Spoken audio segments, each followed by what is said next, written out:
The area surrounding the state capitol may soon take on a new look, a transformation that will make it seem more like a park. John Croman has more on the new concept for the Capitol Mall. No doubt Minnesota has one of the most beautiful state capitals in the nation, and it's clearly a destination for school kids.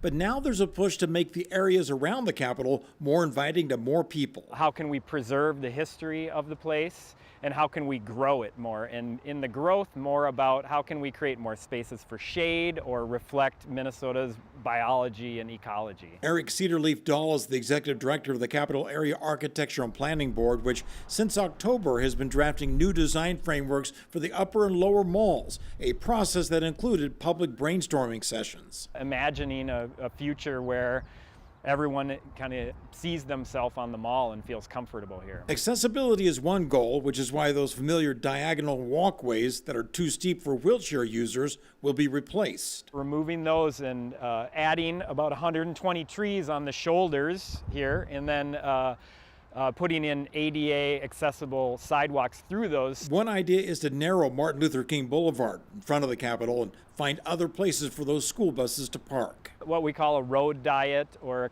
traffic calming, where we would paint murals on the street where the pedestrians are and make it more pedestrian friendly. One of the renderings in the draft plan shows something called the Ethnobotany Garden. In the lower mall right now, it's visioned as some native gardens that it would include native species from all around Minnesota. I'm really excited to someday bring my kids here once we've done the trees and the paths and the plaza. The planning board is still looking for more public input on this design plan, with actual landscaping work set to begin later this year. In St. Paul, John Croman, KARE 11 News.